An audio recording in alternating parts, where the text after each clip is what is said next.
We have a fabulous panel here to provide their expertise and information to you all, as well as to answer some of the challenging questions you may have as it relates to school leadership, especially in the state of Louisiana. And we also have one of our panelists who represents the Southern Regional Education Board, so she'll be able to give us a perspective about school leadership and development from a Southern regional perspective. First, we have Mr. Brian Reidlinger. Did I get that correct? He's with the School Leadership Center of Greater New Orleans. We also have Ms. Kathy ONeill with the Southern Regional Education Board. We have Mr. Andrew Vaughn with the Louisiana Department of Education Office of Certification. He handles certification, preparation, as well as recruitment. And we have Ms. Christy Bear, the CEO of Advanced Innovative Education, the sponsor of today's Saturday seminar, also known as AIE. Let's give our panelists a hand, and thank you all so much for being here this morning. So, Brian, we'll begin with you. Tell us about your organization and what you do. I'm CEO of the School Leadership Center of Greater New Orleans. The center has been around 13 years. We work with teachers, mostly principals, but superintendents in school districts. And it really is, our funding from 13 years ago was about improving schools. And our funder, Baptist Community Ministries, the people who own Baptist Hospital, not the religion, are focused. That's one of their 4 major focuses. Probably the main thing that the center does is work with principals, and we program. We select 24 fellows every year that we work with. But the thing that might interest you, and I put some handouts on the tables, is our Aspiring Leaders program. Our Aspiring Leaders program is for teachers in the classroom who are thinking about moving into administration. What we find is about 2/3 finish our 6 Saturday program and go, boy, that's exactly what I want. And about 1/3 say, there's no way I want to do that, which is probably a good thing. And then the other thing that you might be interested in, and I have some literature over in the county here, is alternative certification, where we're one of the providers that can give certification for the principalship without working with the university. We do it in about half the time. So I could probably talk for days, but let's just start with that. Thank you. Kathy? Good morning. My name is Kathy ONeill, and I cannot tell you how excited I am to be here. I think the world of AIE and the work it does. I started in this business back when the earth was cooling as a chemistry teacher, and I've been through just about every level there is. I left the superintendency to go to the university as an associate professor in ed leadership, and left that to come to SREB, which is a wonderful organization that represents 16 southern states. Our board is made up of 16 governors and their appointees. It's about 60 years old, and our mission is to impact the economy of the South through education. And we started with higher ed and have moved through to K-12 in the last 20 years. But the reason that I'm so excited about this is when I went to the university from a superintendency, I found that we didn't know how to talk to each other. There was not a common language. There was a real disconnect between what was happening in K-12 and what I was seeing at the university level. So when SREB offered this opportunity and the Wallace Foundation funded our research about 12 years ago now, it was a wonderful opportunity to begin that connection. How do we bring what the university has to the table and what K-12 knows is the reality of education to the table and make them work together? So the topic this morning is near and dear to my heart, especially since I see a real brain drain coming in the next 5 years from what we see as leadership in our southern states anyway. I do work in a lot of other states. We probably have a presence in about 40 states. So we have a very, very big national perspective on this issue, and I'm just very excited to be with you. Yes, Andrew? Okay, good morning, everybody. My name is Andrew Vaughn, and I'm honored to be here today, very excited to be in New Orleans. I've driven from Baton Rouge. I work with the Department of Education. I've been with the department for about 10 years now. And in the last 5 years, I've worked as division director for what was the Division of Certification, Preparation and Leadership. Under our reorganization in August of this year, we are now, or my division is now the Division of Certification, Preparation and Recruitment. So there's a major focus on recruitment, and that goes along with the department's reorganized mission and vision to become an agency of support rather than an agency of compliance. And that really resonates with me. I'm very, very excited about support, not so excited about compliance. So I've really enjoyed over the last few months working on the recruitment piece for teachers and leaders. We have a whole section now dedicated to building a pipeline of educators. We have 3 specialists, soon to be 5 specialists, that are working full-time to pre-screen for certified, highly qualified, and then actually do an interview with teachers and then refer those teachers out to districts. We're also pre-screening leaders and referring those leaders out to districts, and we pre-screen based on a competency-based model, a screening rubric. And we've had some success in this, but we're getting ready to really ramp up now with the peak recruitment period coming, and the relaunch of the Teach Louisiana website that will track those referrals.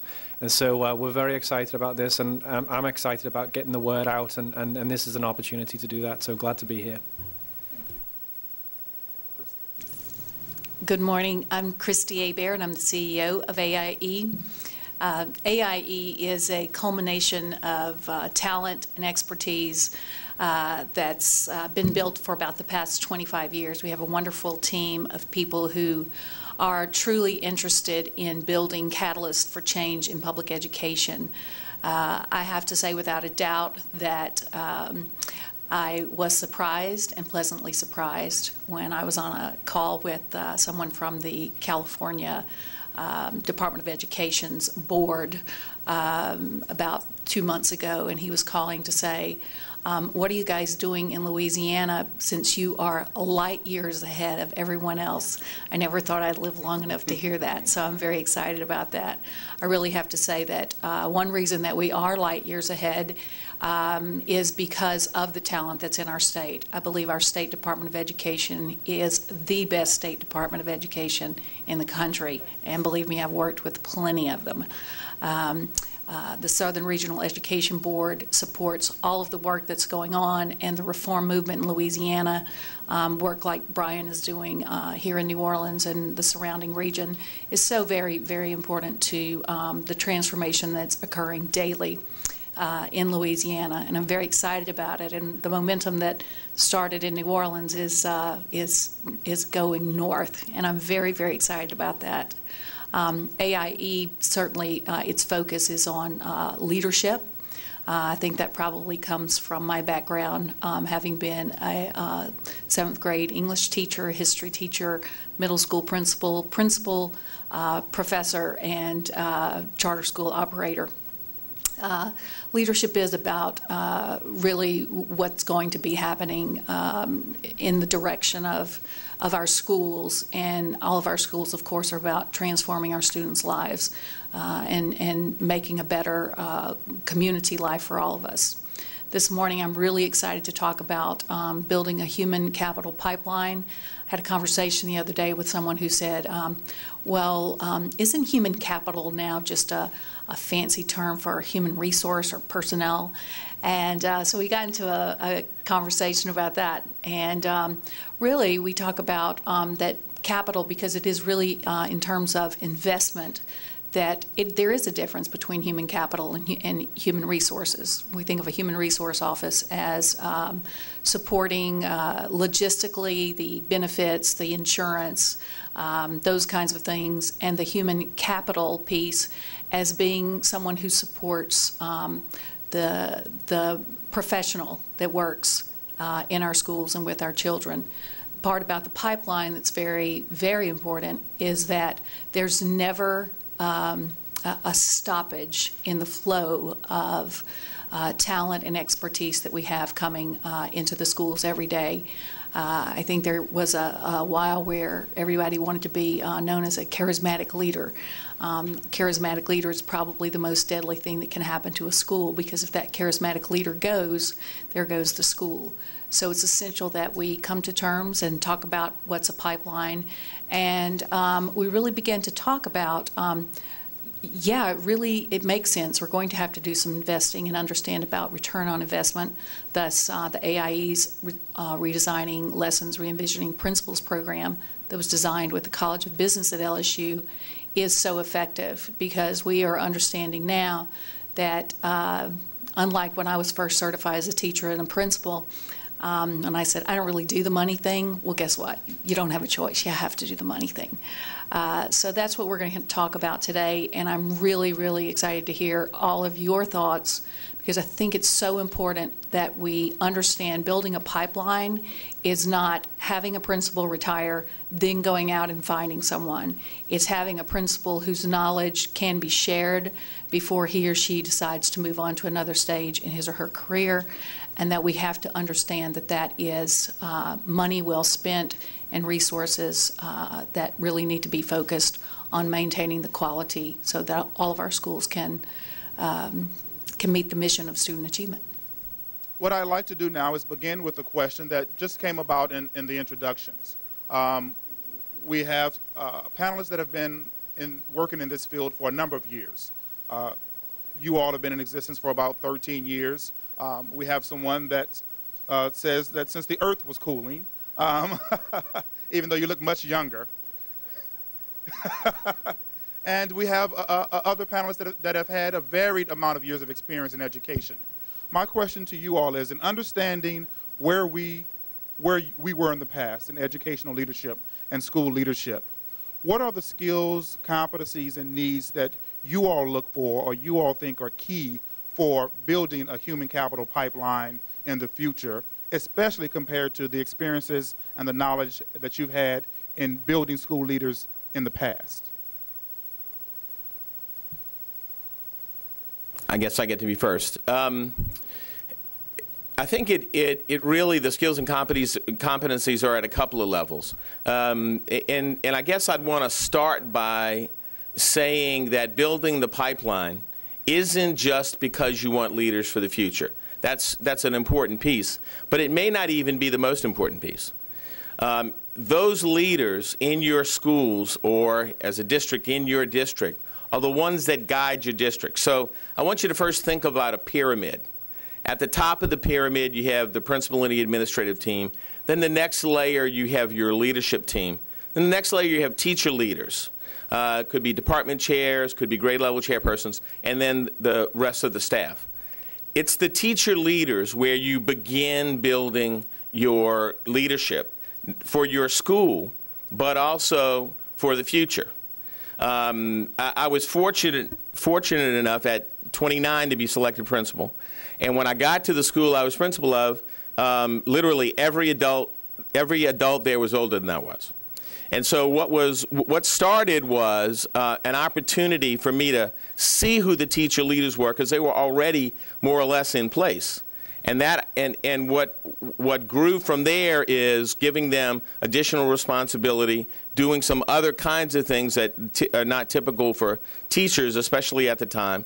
And then many of those went on and became principals. So you build that from your teaching staff. And you do that because it's the teacher leaders that really move the school. If you are, I'm looking at Connie Yaten. Connie was one of my mentors, and she probably had more folks who became principal from her school than any human possible in the Orleans district pre-Katrina. And so it's those teacher leaders that build what happens in your school, and as they help you build your school, they also build their own capacity to do a better job and move on and become a leader themselves. More or less the same thing happens in a district, except it's not teacher leaders. You end up having the superintendent or whoever's the head of the district. You go, his leadership team or her leadership team, and then you one layer down to the leaders in the district, advisory committees or whatever, and you give them some responsibilities. Obviously, when you give them responsibilities, they're going to do some things well and some things not so well, which gives you the ability to do on-the-job training, where you call that person in.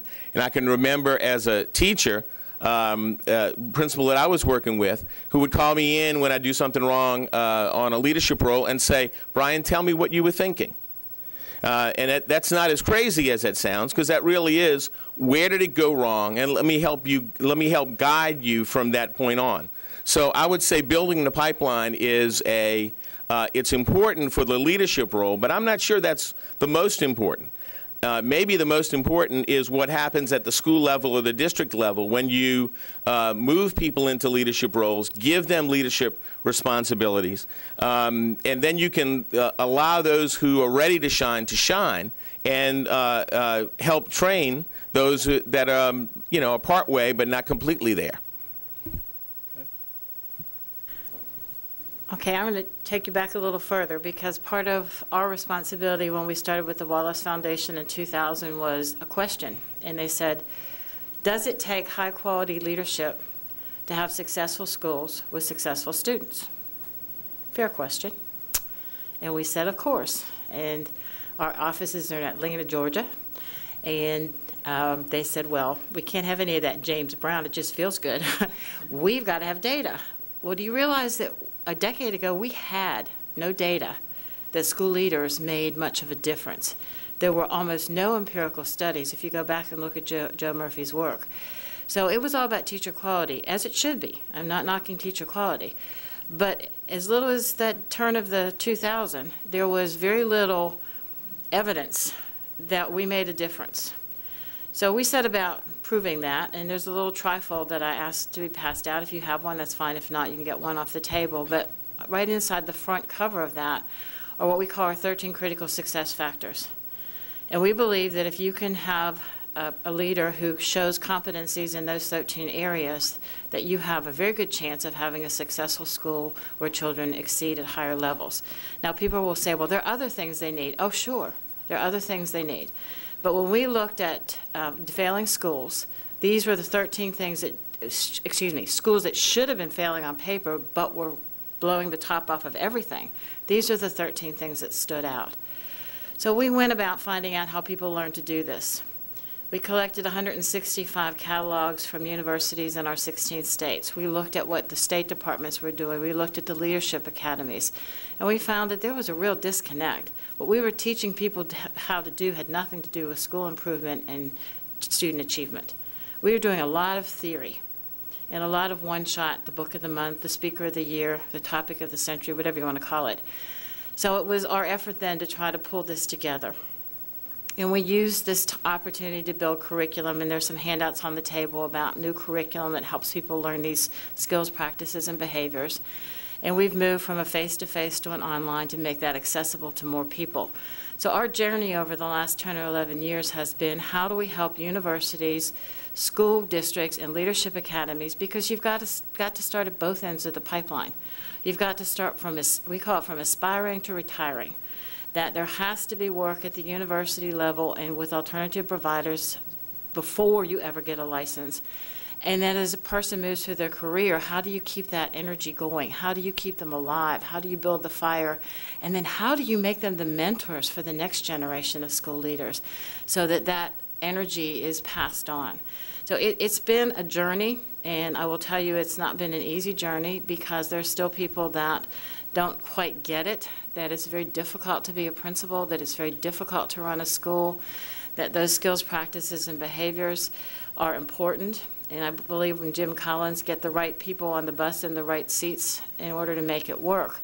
And that's been the task that we've been about, trying to help districts and school state levels and universities and alternative providers work with us to make that happen.